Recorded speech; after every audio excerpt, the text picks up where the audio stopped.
Yo, what's going on, guys, and welcome back to the channel. Today I'll be breaking down UFC 318, Holloway versus Poirier 3.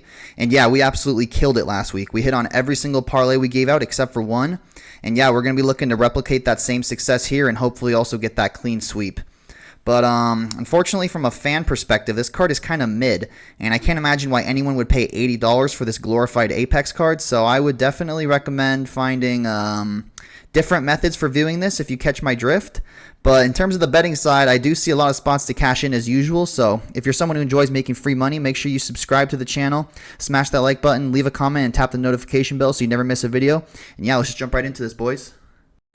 Alright, for the first fight of the early prelims, we got Crispy Carly Judas, who is currently sitting at a minus 290 favorite, taking on Nicole T-Rex Cagliari, who is currently the underdog, sitting at a plus 235. And I, for one, do not understand these odds one bit because I already know what's going to happen. This fight will be razor close, Judas is going to throw a lot of volume, and Cagliari is going to get some takedowns. And it's going to all come down to the crooked, corrupt judges, and it will probably end up being a split decision. While I do think Carly Judas is a very underrated fighter, if Cagliari is able to get her takedowns, she can easily look like the minus 300 favorite here. But so far, Judas has showed off some pretty decent takedown defense, like in her fight against Gabriela Fernandez, where she defended 6 of 8 of Fernandez's takedowns. And Fernandez is an absolute tank for the flyweight division. But with all that being said, I am going to lean Cagliari with the least amount of confidence simply because I got to lean towards the side of the girl with the wrestling and physicality advantage, as those are the most important intangibles in WMMA. So with that being said, give me Nicole Cagliari to get this done via a razor-close split decision.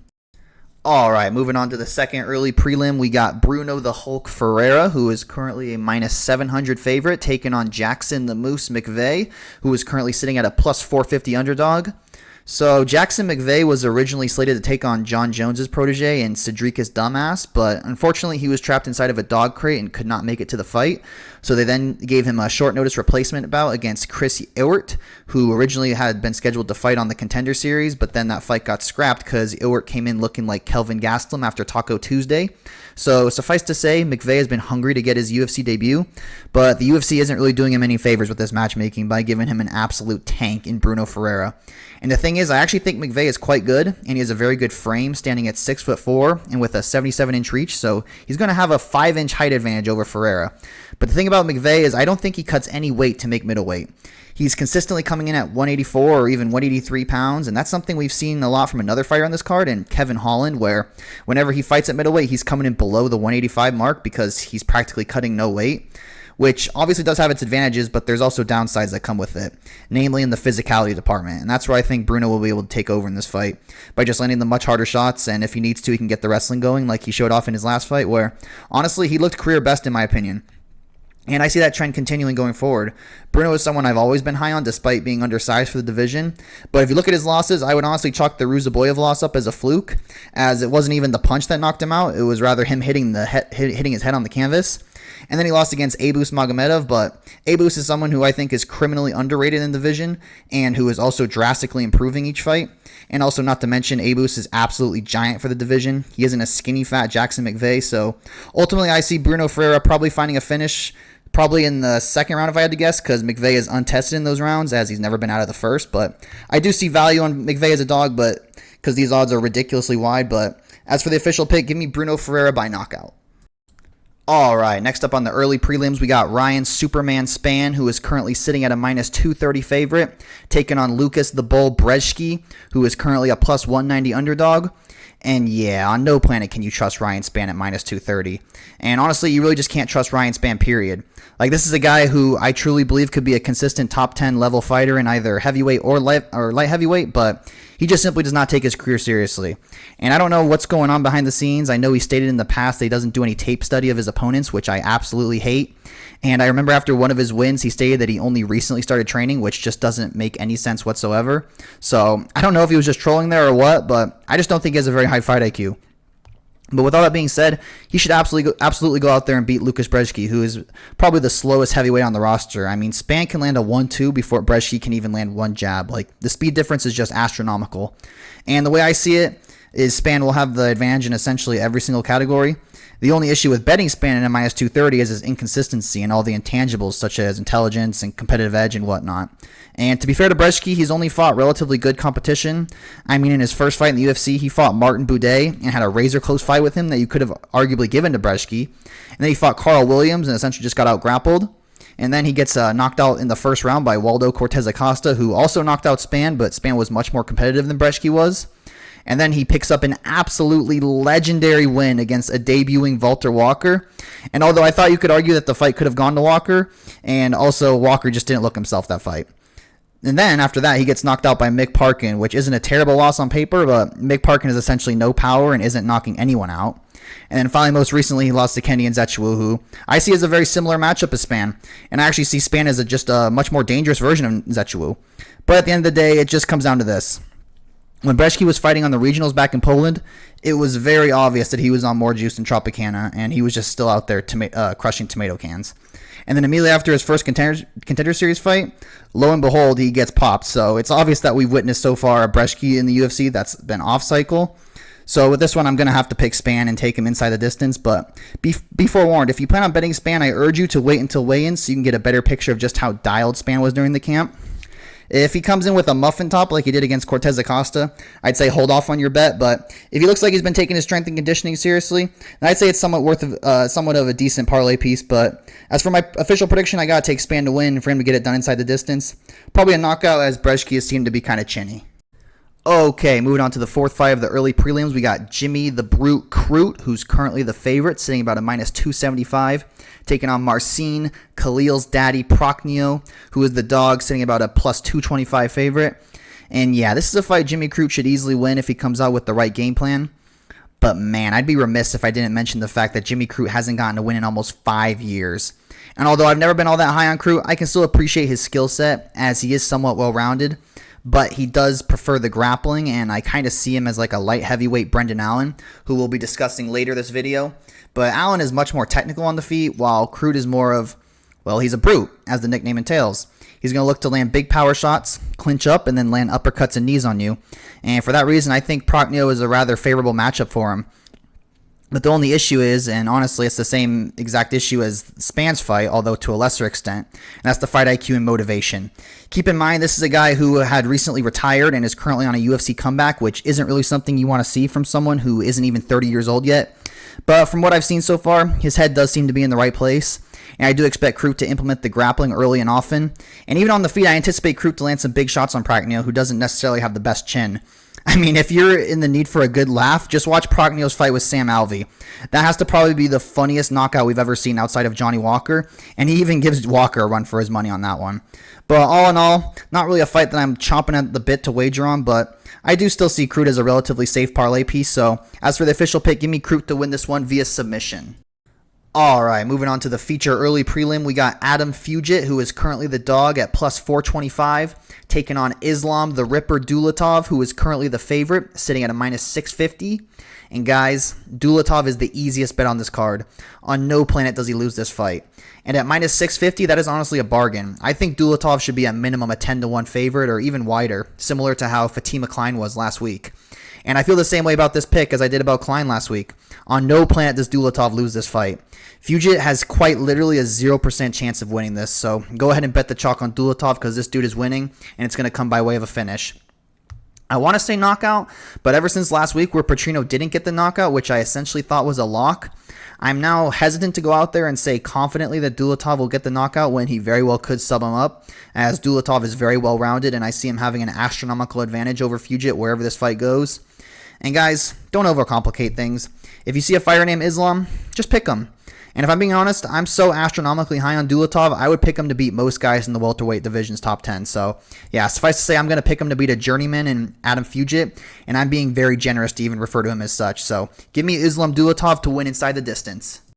Alright, moving on to the actual prelims, we got Ateba, the silent assassin Gautier, who is currently a minus 550 favorite, taking on Robert Timu Yuri Valentin, who is currently the dog, sitting at plus 400.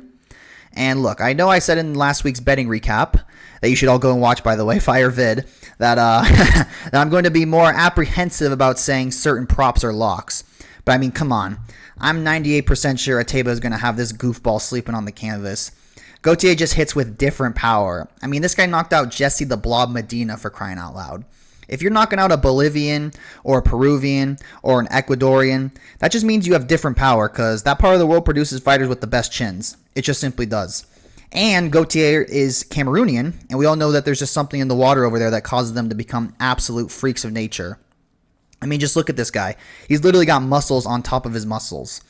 Another thing I love about Ateba is that he's training at a really solid gym, and he's a primary training partner of Lerone Murphy over at Manchester Top Team. And say what you want about Lerone, one thing you cannot deny is that the dude knows what it takes to win UFC bouts and just fights in general. So just imagine all that raw physical ability from Gauthier training with Lerone Murphy and constantly learning from him and sharpening his physical abilities. And bro's only 23. He's a literal baby in the division, so the sky's truly the limit for this guy. So I don't believe that he'll have any issues dealing with Valentin, who is really just a wild striker who has showed glimpses of grappling on the regional scene. But that was against tomato cans, and every time he's tried to grapple in the UFC, he's gotten shut down. And if Valentin looks to shoot in this one, I see him getting stuffed like a Thanksgiving turkey. Gauthier is already not easy to take down because of his God-given physical ability. I mean, I expect Gauthier to have close to a 15-pound weight advantage on fight night, but put that on top of the fact that he's training at a great gym where they're going to have him drilling takedown defense nonstop. I think this pick is kind of a no-brainer, honestly, so give me Ateba Gauthier to win this one via knockout.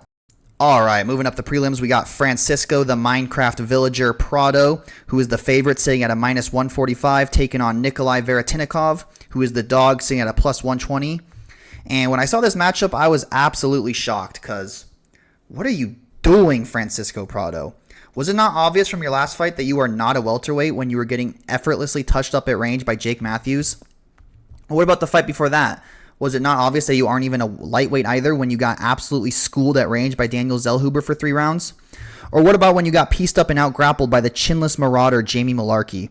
So let me get this straight. You struggle at range against lightweights and are unable to knock out one of the chinniest fighters on the roster, so you think it's a good idea to move up to welterweight, and then at welterweight, when you encounter those exact same issues and you can't even find success in getting takedowns, you think it's a good idea to book another fight at welterweight instead of, going on a diet and then moving down to featherweight where you actually belong.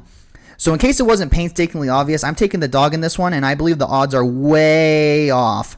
I think they should be flipped and possibly even be wider in favor of Veretinikov. Despite not having a single win in the UFC, I do believe Veretinikov is most definitely a UFC-level fighter. I mean, in his Contender Series fight against Michael Morales, he essentially did just as well as Jake Matthews did, so I'd say that's a very good litmus test to see exactly just how good he is. And we all saw what Matthews did to Prado last time out. And after that, in his fight against Danny Barlow, he very well could have won that. I'm not going to go as far to say it was a robbery, but it was a razor-close fight that honestly could have gone either way. So in this fight, I see Veretinikov having the distance striking advantage as well as the physicality advantage, as he's just a naturally bigger guy because he's an actual welterweight. Nikolai did get dominated in the grappling last time out, but that was against a middleweight in Austin Vanderfurt, who himself is a primary grappler, unlike Prado. If Prado actually took his career seriously, he would hire a proper nutritionist in order to be able to get down to 145. But hey, I'll gladly keep fading him if he keeps on accepting these welterweight bouts. So give me the dog and Nikolai Veretinikov to get this one done via decision. All right, moving on to a fight that probably should be on the main card, but these prelims needed all the help they can get, so I can understand it. We got the former middleweight title challenger Marvin, the Italian Dream Vittori, who is currently sitting at a plus 175 underdog, taking on Brendan All-In Allen, who is the favorite, sitting at a minus 210. And man, this is such a weird fight to me, it really is. And I've been going back and forth on it because on one hand, you got Marvin Vittori, who has elite durability. He has the greatest chin in UFC history, and that's not even up for debate. But apart from the durability, Marvin is just a meat and potatoes kind of fighter, He's got a 1-2, a counter right hook, and a leg kick. And that's pretty much it. Earlier in his career, we saw him mix in the grappling quite frequently, but as of late, he has completely veered away from that, which I think is a huge mistake considering how limited he is on the feet. And not only does he have a very limited arsenal on the feet, I've never really been all that impressed with his boxing. It's very stiff and clunky, and as of recent, it seems that his volume has gone down as well. Not that Allen is this volume machine or anything, but at this point, I would say their outputs are around the same. The only difference being Brendan has a much deeper tool bag. He'll throw head kicks, uppercuts, step-in elbows, body kicks, and knees up the middle. And not to mention, he's much faster than Vittori, he's going to bring the threat of the takedowns. And while you might say that Brendan Allen's wrestling got exposed by Nasruddin Imavov, let's not forget that Brendan took Imavov down almost instantaneously to start the fight and controlled him the entire first round. And if he would have just done more damage from top, the round easily would have been a 10-8, and he would have had a draw to Imavov on his record. And then in the second and third round, when Imavov actually began defending the takedowns, he was doing so by employing probably one of the most athletic sprawls I have ever seen. And if you ever watch Vettori defend takedowns, he's always going for underhooks. He's not built like Imavov, nor is he as athletic, so he's not going to be able to sprawl like that. He has more of a short and stocky build with wide hips, kind of like Dustin Poirier. So if he does defend the takedowns, they're just going to end up in the clinch, where Allen likes to work from, because he can throw those short knees and elbows that he likes. So all that compounding the fact that Vettori recently had a gnarly shoulder injury that he said almost ended his fighting career.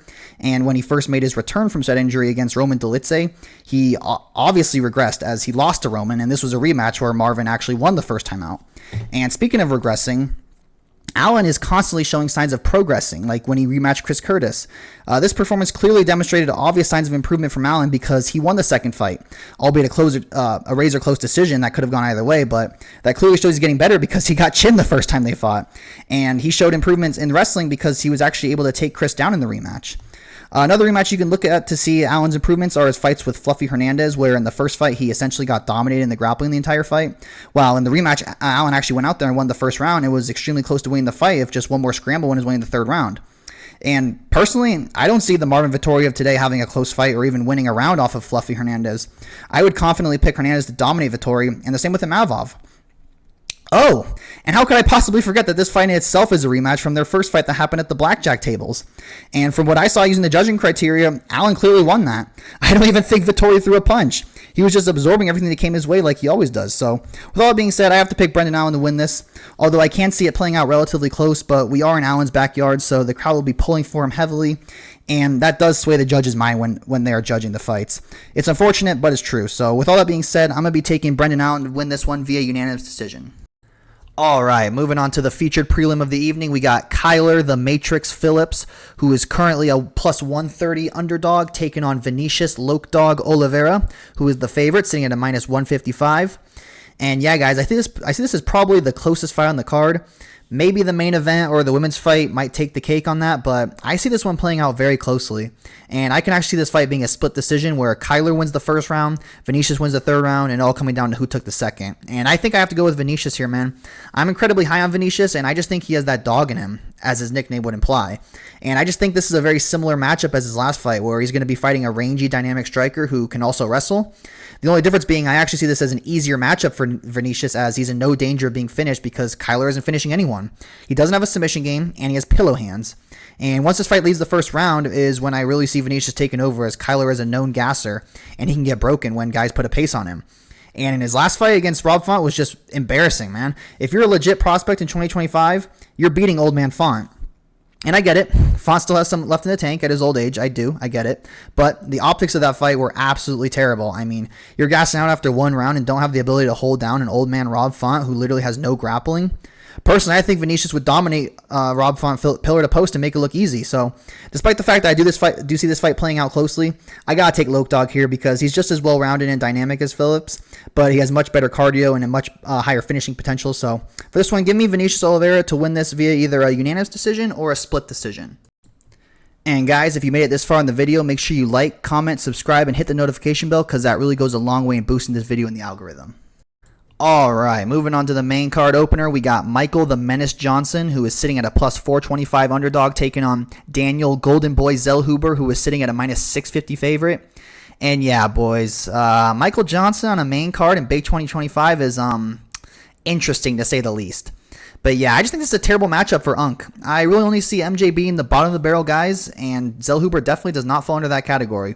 I mean, I truly don't see a path to victory for Johnson in this one, besides probably the flukiest KO shot in UFC history. And I don't even see that happening, as Zellhuber is incredibly durable. I mean, Ribovics landed like 15 bombs in a row on Zellhuber, and Zellhuber just ate it like his mama's mole. And Ribovics has really good power, but he still wasn't able to do anything to Zellhuber. And just on a side note, that fight was a brutal robbery. On no planet can you give Ribovics the first round, Chris Lee. So, the way I see it, Zellhuber's riding a 4-fight win streak, and his only real loss in the UFC came against Trey Ogden, who fights absolutely nothing like Michael Johnson, and who is incredibly hard to hit, and would be a nightmare matchup for any debuting rookie. So, since then, Zellhuber's looked great, and just always looks a step ahead of his opponents in the striking, and not to mention he's still incredibly young, so he's going to be making significant improvements fight to fight. So, I see this fight as a relatively easy one to pick. Give me Daniel Zellhuber to win this one via decision. All right, moving up on the card, we got Dan 50K Ige, who is currently sitting at a minus 220 favorite, taking on the former Bellator double champion Patricio Pitbull Freire, who is currently sitting at a plus 180 underdog. And honestly, guys, I think Ige has some of the best value on this card. I truly believe Pitbull is beyond washed at this point, and I can't see any path to victory for him. Like, for one, he is not knocking out Dan Ige, who is without a doubt the most durable featherweight on the roster. Or at the very least, it's a tie with Calvin Kattar. But unlike Kattar, Ige is not a washed bum. And in fact, he's probably one of the most underrated fighters in the UFC. I mean, in the Woodson fight, so many people were crying about the fact that Ige was up on the scorecards before the finish. But hey, Ige was the only one landing damaging shots. The only thing Woodson was landing were soft jabs that were just barely grazing the face of Ige. And then in the fight before that, he has a razor-close fight with Lerone Murphy that truly could have gone either way. And to me, that's extremely impressive. And I think it goes without saying that Lerone Murphy would piece up Pitbull from range for 3 straight rounds. And in the fight before that, he takes on Diego Lopez on like 20-minute short notice and goes out there and has an incredibly competitive fight with him where if it had been 5 rounds, there is no doubt in my mind that Ige is winning that. I mean, Diego was done. And on the other hand, looking at Pitbull's most recent performances, he's simply not the fighter he once was. And his fighting style was never built for longevity to begin with. I mean, he's always been undersized for the division, and he's always been extremely low volume, and that's only further exacerbated with his age. Pitbull has always been a guy whose entire fighting style is based around winning moments as opposed to winning minutes, and I already hate picking fighters like that as it is. And on top of that he has the reduced speed and durability that comes with aging. I mean, he looked terrible against Yair in his UFC debut, where he only landed 17 significant strikes and essentially just pulled a Calvin Kattar out there. And I think Yair is a scrub. So I truly see him having no path to victory against Ige. I see Ige with the advantage essentially everywhere, except for maybe pure jiu-jitsu. And I think the odds for this one are way off. I think Ige should be closer to a 3-1 or maybe even a 4-1 favorite. So with that being said, give me Dan Ige to win this one either via knockout or decision. All right, moving on to the feature fight of the evening. We got Kevin Trailblazer Holland, who is sitting at a minus 475, taking on Daniel D-Rod Rodriguez, who is currently sitting at a plus 340 underdog. And personally, I'm someone who's constantly looking to fade Kevin Holland, but that's really only at middleweight. Welterweight Kevin Holland is a completely different fighter. Like, it's actually night and day. At middleweight, he's going to be ragdolled by essentially everyone. I mean, it's crazy how he's at such a size disadvantage at middleweight, but at welterweight, he has such a size advantage. And with his lanky 6'3 frame, he's extremely hard for welterweights to take down. But he doesn't have to worry about this in this fight because he's fighting D-Rod, who's essentially just a one-dimensional boxer with very little power. And compared to Kevin Holland's last opponent in Vicente Luque, this is simply a massive step down in competition. And I would actually go as far to say this is a tailor-made matchup for Holland, as he's fighting a guy who isn't going to try to take him down, who's just going to look to box with Kevin, and Kevin's going to have the volume advantage, the reach advantage, and the power advantage. I mean, Kevin will be able to hit D-Rod when D-Rod won't be able to hit him, and on top of that, he's going to be landing with actual power, not just peppering him with jabs. And on top of all that, if Kevin didn't already have such an astronomical advantage in the boxing, he's going to have a huge kicking advantage. I see him landing kicks at will here. And he'll have the grappling advantage as well if the fight gets taken to the ground, which I don't think it will. But I mean, look at it this way. Kevin Holland is going to split decision with JDM, while D-Rod is going to a split decision with Alex Morono. There's simple levels to this. And Kevin Holland is levels above him not only in athleticism, but just in skill in general. And if that wasn't enough, Kevin Holland is also crazy durable. You're not knocking this guy out on the feet, and while D-Rod is somewhat durable, he has been finished before, and if you look at his record, you may not think he doesn't have that much wear and tear on him, but you need to realize that D-Rod grew up in East LA, so I know for a fact he's gotten to his fair share of street fights. And not to mention, bro was in prison, so if you ever seen a show like 60 Days In, you know how they get down in prison. Pause. What I mean is that they be getting into hella fights in prison, and there's no rules in a prison fight. So despite it saying he's only had 24 professional bouts, you can probably go ahead and multiply that by 3 to get the actual numbers. So with all that being said, I see Kevin Holland making this look easy, so give me Kevin Holland to win this one via decision. All right, moving on to the co-main event of the evening, where we got the former middleweight title challenger, Paulo the Eraser Costa, who is currently a plus 195 underdog, taking on Roman Russian Hooper Kopylov, who is currently a minus 240 favorite. And man, I honestly cannot think of a fighter with a more strange career than Paulo Costa. Because besides beating a completely washed Luke Rockhold in 2022, his last impressive win was against Yoel Romero all the way back in 2019. And since then, he's 1-4 with his only win being against the aforementioned Luke Rockhold. And while there's really no shame in losing to Sean Strickland, Robert Whittaker, and in his prime Izzy, this guy got outclassed for 5 rounds by Marvin Vettori in a fight where he had a huge size advantage and still got massively outstruck, who we spoke on earlier, and who was just the definition of bare bones. And you still weren't able to adapt to his super basic style? So if that's the case, what is Roman Kopylov going to do to you, who is the literal definition of dynamic? I think in terms of technical striking, Roman is top 5, maybe even top 3 in the entire division. He has a very deep bag when it comes to his striking, and he has very good volume and power to go on top of that. I truly believe the Izzy loss severely damaged Costa's confidence, because before that fight, Costa was known as a volume guy who relied on his boxing, where he would land the majority of his strikes to the head. But since then, he's been relegated to someone who really only works the body and whose strikes are mostly kicks. And while it's great that he works the body a lot, the amount of strikes he throws to the head is majorly lacking. And like it or not, head strikes are the most important strike in terms of what the judges are looking for in the scoring criteria. So you're not going to win a lot of fights when the majority of your strikes are going to the body. And on top of that, you're fighting an absolute sniper in Roman Kopylov, who has been drastically improving his wrestling by training in Dagestan. I think that's a recipe for disaster. So in this one, I'll have to take Kopylov. And while I don't think he'll get a finish, as Costa is notoriously durable, I do just think he's going to do more over the course of 3 rounds. So for the official prediction, give me Kopylov to get it done by decision. All right, and finally we got the main event of the evening, the trilogy between the former featherweight champion Max Blessed Holloway, who is currently sitting at a slight minus 130 favorite, taking on the former interim lightweight champion in Dustin P-Head Poirier, who is currently sitting at a plus 110 underdog. So yeah, as we all know, this is Dustin's retirement fight. He's going out in his home state of Louisiana, taking on a guy in Max Holloway, who he's already beaten twice. The first time taking place all the way back in 2012, so well over a decade now, where Dustin was able to get a rare submission and pull off the first round armbar. And the second fight of theirs took place back in 2019, where Dustin was able to win a closely contested decision. And while I'll admit, Max is without a doubt an all-time great and a UFC legend, he is at the same time slightly overrated by the masses. In my opinion, Dustin is someone who I've always simply held in higher regard than Max, despite him never becoming undisputed champion. And after their second fight, Max came out with this excuse where he was saying, "Oh, I'll do the bone-up featherweight, brother. I'll do the bone-up featherweight," which makes absolutely zero sense for a multitude of reasons, one of which being this dude has always been a weight bully at featherweight. I mean, this is a guy who cuts over 40 pounds to make 145 while standing at nearly 6 feet tall, giving him roughly a 2-inch height advantage over Dustin. And secondly, which is the most damning of them all, is the fact that he was slated to take on Khabib Nurmagomedov a year prior to the second Dustin fight, and that fight was scrapped altogether after his weight cut was deemed unsafe by the Athletic Commission. So you're telling me that he was such an undersized lightweight, yet at the same time he was such a weight bully to the point where he couldn't even make 155 safely? Right. And if I'm being honest, under any circumstance, I would pick Dustin to beat Max. I just think he's the better fighter. Dustin has always been the better boxer. Just because Max beat up a literal punching bag in Calvin Kattar and proclaimed that he was the best boxer in the UFC doesn't actually mean you're the best boxer in the UFC.